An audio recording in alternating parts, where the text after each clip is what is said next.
All right, shalom, shalom to the nation of Israel, shalom. All right, this is your brother Kazaki out of Great Millstone, New Orleans, coming at you with another lesson through the spirit and power of Yahweh Bashim Shah, right? But prior to getting started, we want to give our infinite honor and glory to Yahweh, Bashim Yahweh Shah, Bashim Kakadash. Double honor to the elders and apostles at Great Millstone, who rule and teach well. Peace, blessings, and salutations be to the hopeful elect, scattered throughout the four corners of the earth, all right? And the title of today's lesson is going to be When a Fool Speak, It's Just Annoying, man. Okay, that's the title of today's lesson, is When a Fool Speaks, It's Just Annoying, all right? And, from time to time, these are just things that we have to suffer with, dealing with the truth. People that come up, they think that they know, what they're talking about and that they're right, through their, different beliefs. And, us studying, through the spirit and power of Yahweh Shema Shai, you know what I'm saying, being assured of all things that we learn, and knowing that we know is the truth, right? According to, the history, prophecy, and archaeology, okay, the things that pertain to the truth, all right? It's just very, very irritating to, deal with somebody who, doesn't know, what they're talking about, all right? Because, the scriptures say, you're dealing with a person that, that's a fool, basically. They're not going to hold any knowledge, right? They're not going to have wisdom or understanding, right? They're going to be contentious, okay? Right? Striving back and forth, but, with them is going to be some of the main things that you have to go and you have to deal with, and, obviously they're not going to believe what you say, okay? Because they don't have no wisdom in them, ain't no light in them or anything like that, and like I said, just ultimately, it's irksome, it's just annoying to deal with it, but it's the things that come with the truth, all right? But we're going to go ahead and start off with this this first precept. It's not going to be, long, but Lord willing, straight, edifying, and to the point. This is Proverbs 24:7. It says, wisdom is too high for a fool. He openeth not his mouth in the gate, all right? So, fools are just, long story short, they're not going to get the wisdom, man, okay? And I'm pretty sure, we all at some point had somebody or know somebody who you wanted to get the scriptures, right? You wanted them to get the knowledge, wisdom, and understanding, right? You know what I'm saying? But, you're dealing with them, and it's just always something, right? They're always asking a question that leads to another question, that leads to another question, you know what I'm saying? That disingenuous, you know what I'm saying? And sometimes they could even be a scorner, okay? They could even be a mocker, so to speak, you know what I'm saying? A scoffer, so to speak, okay? And just not believing the scriptures at all. But, it's just, overall, it's just annoying to deal with, but those are the some of the things that come with what, dealing with the truth, all right? All right, let's go ahead and get this next precept real quick. Jake at the at the plantation, you know what I'm saying? But this is Sirach 27 and verse 13. It says, the discourse of fools is irksome, right? And it says, and their sport is the wantonness of sin, okay? So, hey, look, man, like I said, it's very difficult to deal with somebody who, basically isn't even in the truth. You know what I'm saying? It's very, like the scriptures say, irksome, man. It's, very irritating.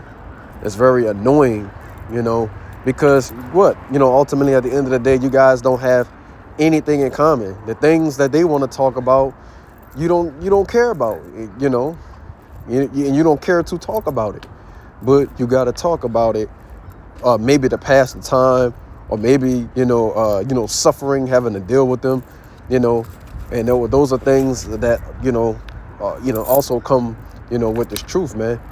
The scriptures say that, I believe it said, Lot was basically vexed, okay, with the conversation of the wicked, you know what I'm saying? And that's another thing, having to deal with somebody who's, wicked in general, man.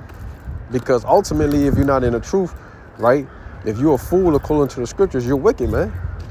Okay? You know, the two go hand in hand. All right?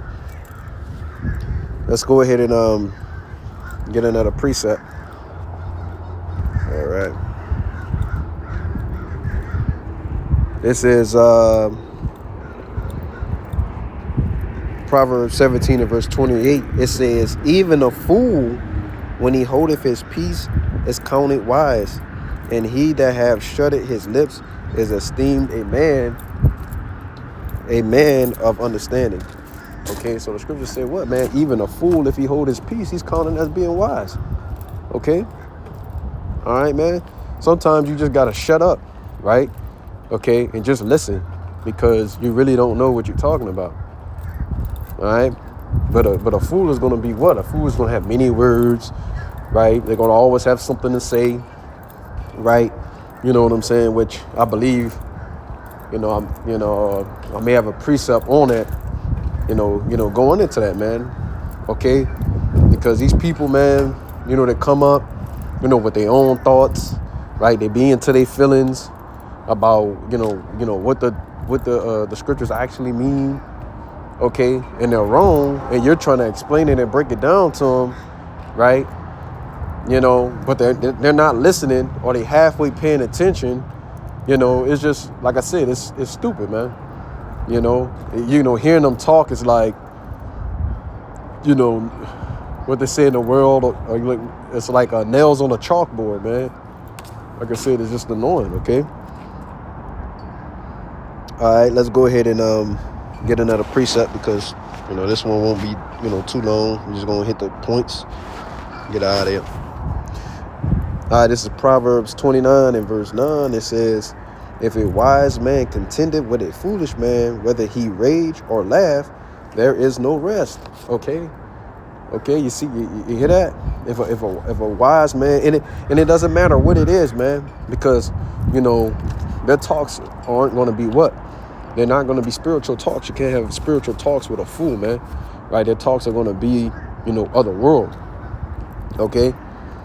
And whether y'all are debating about something, or whether y'all are laughing about something, it's still what, man? You know what I'm saying? It's never ending, right? Which is goes into the latter part of that scripture, which means there is no rest. It's always something, man. Jake always thinks something funny. You know what I'm saying? He tries to find laughter and everything, man. He try to, make a situation that's serious as hell into a funny moment, man. We're coming into Jacob's trouble, man. Okay? Millions of people are going to die during Jacob's trouble. Okay? So there's nothing funny about that. Okay? It's ultimately, Yahweh Shema Shah's will, the Lord's will. But hey, now's the time to, basically seek the Lord and come back to him and stop, being a fool, man. Being an idiot or being wicked. Okay? All right. Go ahead and get another precept real quick. Let's see. All right, this is a Proverbs 9 and verse 7. It says, he that reproveth a scorner getteth to himself shame, and he that rebuketh a wicked man getteth himself a blot. Okay, verse 8, it says, reprove not a scorner, lest he hate thee. Rebuke a wise man, and he will love thee, right? So you're reproving a scorner, man, right? Going into basically a scoffer, okay? Somebody who doesn't believe, because a fool is, ultimately, when it's all said and done, a fool is not going to believe it's truth, okay? You know what I'm saying? And at some point, they're going to, they're going to scoff at the truth. They're going to scorn at the truth, man. It's just that simple, So you're trying to reprove him, okay?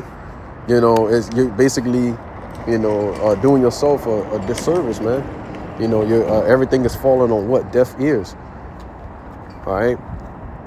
And you're not going to do nothing but, basically, be upset, angry, right? Irritated, right? At the end of the day, okay? Because this man is not going to accept what you're trying to tell him, man, which is the truth, man.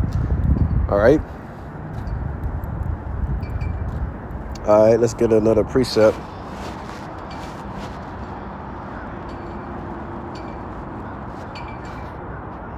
Let's see. Slide your bell with me. All right, this is Proverbs 18 and verse 6. It says, "A fool's lips enter into contention, and his mouth calleth for strokes." Okay, so this man is, like I said, this person won't shut up. They're always talking. Jake always got something to say. You know what I'm saying? Like I said, he's always trying to make everything into a joke, right? Turn everything into a laugh. Not be serious about anything. Okay. Right, but it does what though, man? You got the people that what do they call that? They got people that stir up strikes, man.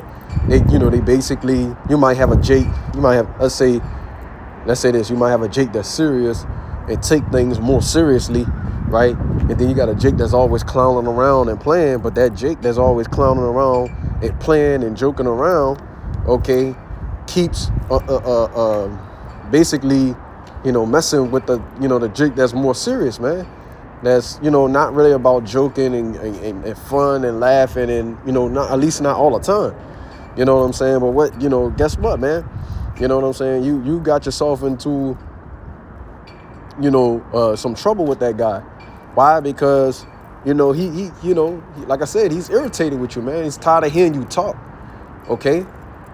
No one wants to hear that, Not everything's all fun and games, or people just don't like to be messed with. Some people just like to mess with people all the time, All right. And like I said, they got people they just don't like to be messed with, man. All right. But it says, I'm gonna read it again. It says, "A fool's lips enter into contention, okay, and his mouth call it for strokes." And I'm gonna get the same verse real quick in the GNT. It says, "When some fool starts an argument," right? A guy that starts an argument, right? And I know people like that, man. They'll start an argument over anything. They'll listen to what you say and they'll just disagree. Their disagreement won't even make any sense, but they'll just do it anyway, just to draw you into some type of strife or conflict, right? To get you to be mad, Jake do that kind of stuff too, okay? And it says when some fool starts an argument, he is asking for a beating. Jake is asking to get his ass whipped, man. Ultimately at the end of the day, because he always starting some shit. Jake always starting some shit. Oh, that's the word I was looking for earlier in my mind. It's Jake always instigating, right? What they say in the word, he always instigating, starting some shit, right? He'll go tell one Jake, man, that dude said you a B, you know what I'm saying?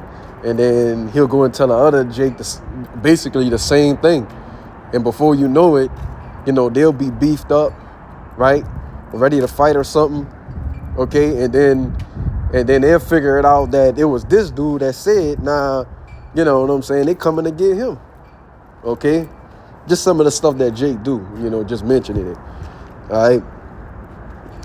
Let me see, verse 7, it says, "A fool's mouth is his destruction, and his lips are the snare of his soul." And I'm going to read the same one in the GNT real quick. It says, "When a fool speak, he is ruining himself. He gets caught in the trap of his own words." You see that, man? So, yeah, like I said, man, when a fool speak, scripture say he destroyed himself, man, right? You'll know a lot about a man by the things that he say, right? The ways in which he speak, what he's saying, right? People will really get themselves away by just talking a lot, man. You just be quiet and just listen to a person, speak, right? That always wants to speak. They'll give themselves clean away, man, right? They're basically just telling themselves, as the scriptures say, they destroy their own selves. So, man, this dude's a clown, man. At the end of the day, he's a friggin' joke. All right, let's get one more here.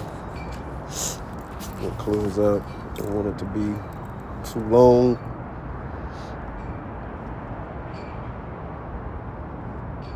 All right. This is Sirach 22 and verse 13. It says, talk not much with a fool, and go not to him that have no understanding. Right? You're supposed to be trying to avoid these people. You know what I'm saying? I find out myself doing that, in the spirit all the time at all costs. So just try to avoid people. You know what I'm saying? Now, there'd be certain instances, obviously, where you have to talk to people, right? You gotta, be able to function in society, and do all of those type of things.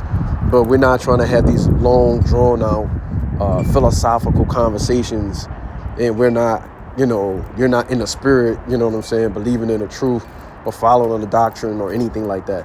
You know what I'm saying? Because the things you want to talk about, don't want to talk about sports. You know what I'm saying? I don't want to, talk about, the things that really pertain to the world. Okay? Because our joy and our love is where? Is in the scriptures, man. Okay? Which puts us where? In the spirit. All right? And it says, beware of him. You got to be on the lookout for these people. Okay? It says, least thou have trouble, right? Because you trying to, basically, it's in some form, in some ways, you kind of have you're at the beginning stages of a pact, an agreement, right? You always constantly talking to a person, which means you're what? You're hanging around a person, which means what? If he gets in trouble, you get in trouble, right? It's just that's kind of like the cycle of life. That's the way things work, okay? And it says, and thou shalt never be defiled with his fooleries, right? Basically what I was just saying, it says, depart from him, leave this guy alone. And it says, and thou shalt have rest, right? You're going to be easy, man. You ain't going to find yourself getting into trouble, right? Not hanging around a wicked Jake, man, a fool, man, right? And it says, and never be disquieted with his madness, all right? But yeah, that pretty much, brings home the point, through the spirit and power of Yahweh Shem Shai. Hey, look, man, when fools speak, it's just annoying, man. Okay, it's irritating, but it's something that we have to suffer with, coming in this truth, or being within the truth, through the spirit and power of Yahweh Shem Shai. But yeah, that's pretty much all I have through the spirit and power of Yahweh Shem Shai. Lord willing, this lesson was edifying. First and foremost to the hopeful elect, but prior to getting out of here, we want to give all infinite honor and glory to Yahweh, by Shem Yahweh Shah, by Shem HaKadosh. Double honors to the elders and apostles at Great Millstone who rule and teach well. Peace, blessings, and salutations be to the hopeful elect, scattered throughout the four corners of earth. All right, Kwam Yasha Allah, Baba Ball, and Shalom.